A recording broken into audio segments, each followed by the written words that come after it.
small town in western Minnesota called Fergus Falls, Minnesota, which it happens to be the home of the world's largest otter. And so growing up in a small town, it was a wonderful experience for me. Looking back on it, it was, a great way to grow up. And it also, in some ways, propelled me into the international life.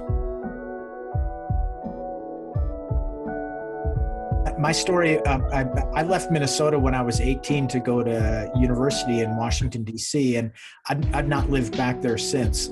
Prior to coming to Montana, my family and I were 5 years in Myanmar, formerly Burma, working for the United Nations. And what brought us here was my wife has family ties here in Western Montana.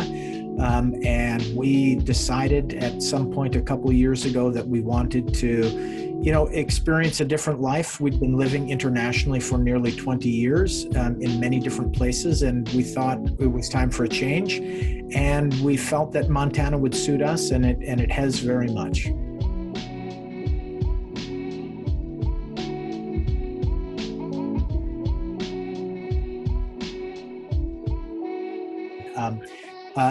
The various different flavors of that answer, frankly, start when I was a kid.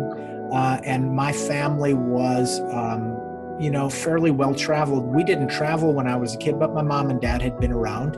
And our family were a family that thought about the world and was interested in the world and read the news and all of that.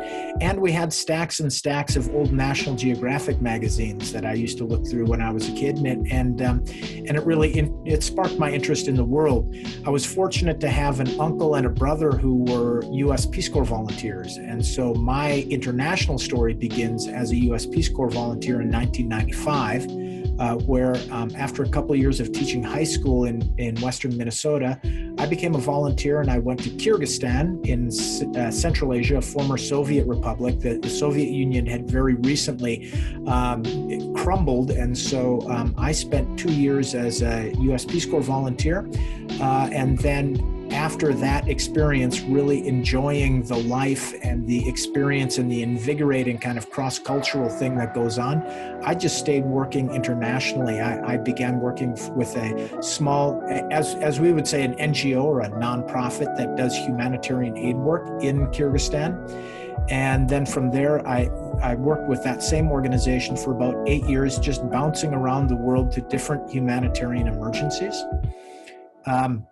So I was all around the world in different situations in conflict and war and natural disaster. And then in 2003 and 4, in the run-up to the Iraq War, I was contacted by colleagues I had met in the UN and asked if I would consider working for them in Iraq, and I said yes. And so in 2003, I went to Iraq and I began working for the UN.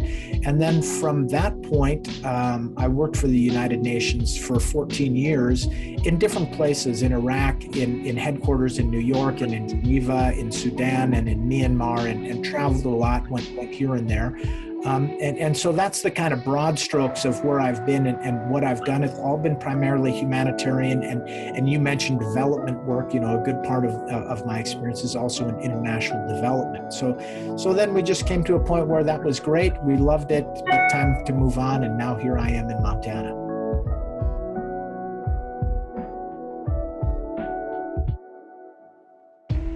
What we try to do is engage students of all ages, communities all across Montana on international issues that matter to them. And we do that in a number of ways. We have a number of programs targeted for middle school learners and high school kids as well that really brings the world into their classrooms. And you know well how big Montana is, and the space between places are so big that we've been doing virtual programming for many years now, well before the pandemic. So a number of our programs have been and continue to be virtual, bringing international education vis-a-vis like expert speakers, ambassadors, authors, thinkers on international issues into classrooms, bringing programs that engage kids in world issues at all levels. We do that. We also work closely with Montana University System, MSU, UM, and others to speak with and engage university students on the world as well, and including what you and I are doing right now. And then finally, we also are across communities here in Montana, bringing expert speakers and expert thinkers via in-person programming when it's not the pandemic, via webcasting over the past year, and also through a radio show where we bring experts in to talk about issues.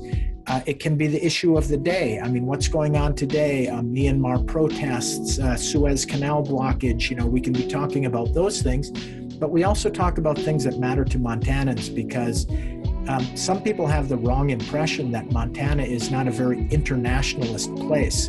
But all you have to do is get up and talk to any farmer or rancher, which is, of course, the primary economic activity of our state, and find out how much people actually know about the world. There's not a farmer or rancher that I've spoke with that doesn't know the details of the China trade deal, for example, know the details of U.S. foreign policy and how it affects their own production and their own trade. So you have actually here in Montana, a lot of people are really interested in the world, and we try to bring these issues into their computer screens, into their communities, and into their classrooms.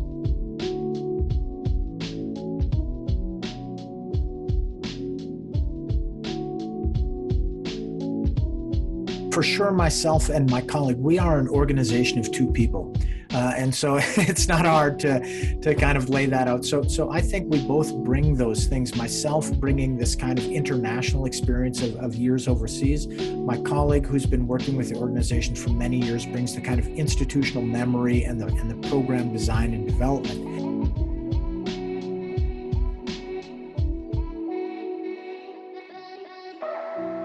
On your point there, Jack, I find it very interesting. I did not professionally study development, and so to hear the deficit and asset aspects of things, it's new to me, but not new to me. I mean, it's the way it works, but academically, I didn't study it, so I find it very interesting. And I would simply say on that note quickly is, which you probably learned, it's a balance, isn't it? I mean, any program that focuses entirely on assets or entirely on deficits will not maybe be as sustainable and as strong in the long term as one that would draw on both as a kind of necessity to the program design, implementation, and completion.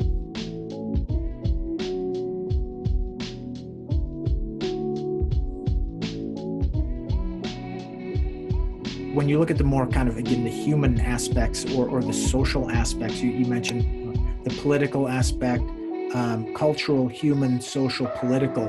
These are things that we invest in very heavily and is the very essence of our work, not only in the way that I've already described it, but maybe adding here one other concentric circle of the work, which is working together with and partnering with individuals, schools, or organizations. That I think speaks very much to the social, i.e. society and community part of our work. And so we invest a lot in getting to know and working closely with organizations who have an interest in these issues. For instance, I mentioned this Australian Truth Commission. So we've spent a lot of time developing relations with Salish and Kootenai tribal organizations because of the indigenous aspect of this issue. And so we have another show coming up soon. We have General Wesley Clark, who's the former Supreme Allied Commander. We're partnering with an organization called the Western Montana Military Officers Association, again, to try to work together in the community on issues of joint interest. So I think we're more investing in those kind of soft human side of things.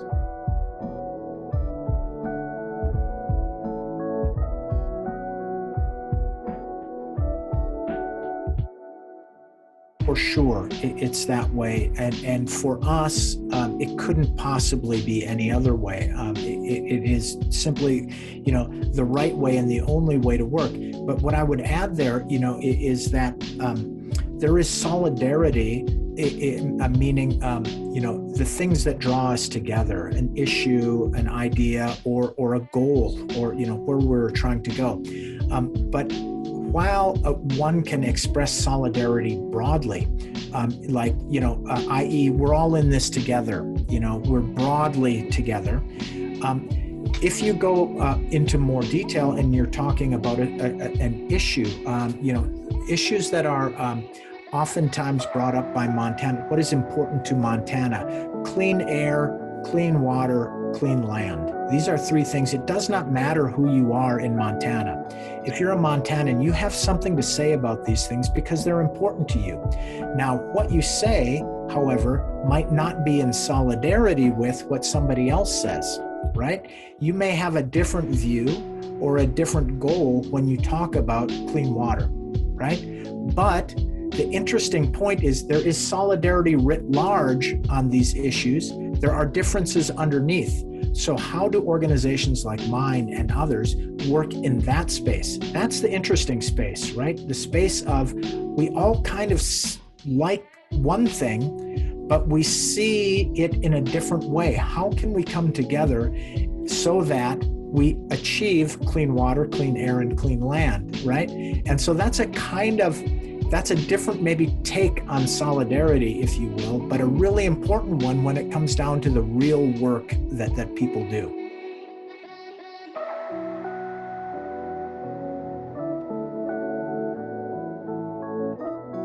I mean, I would call it something slightly less than a policy. I mean, it's not written down and kind of codified, but as I said, number one is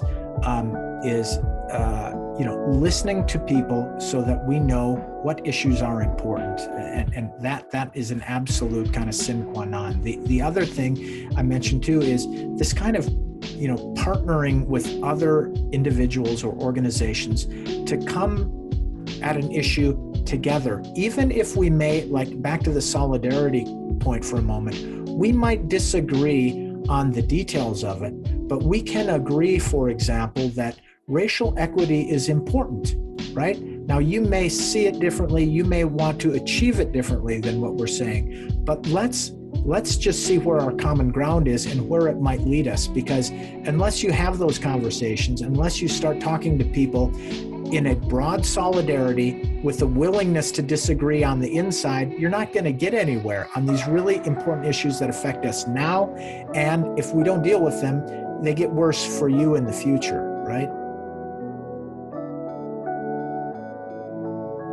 But we can have tons of facts, but unless you are understanding how people are perceiving you and the perception of people that you're working with, you're missing the largest part of community development. This idea of perception and what the values and views and perspective that people bring into the work that are not your own becomes actually far more important than the fact.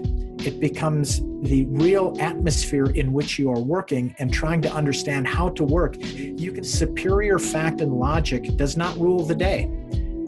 I cannot say, Jack, I'm sorry, but my logic is superior to yours. Therefore, you must agree with my argument. That's not working. There has to be another way. And that way is a more human way that takes into account the nuances that you yourself pointed out, the context and the perspective. So, I'm wishing you very good luck sincerely on that, because I think it's a social problem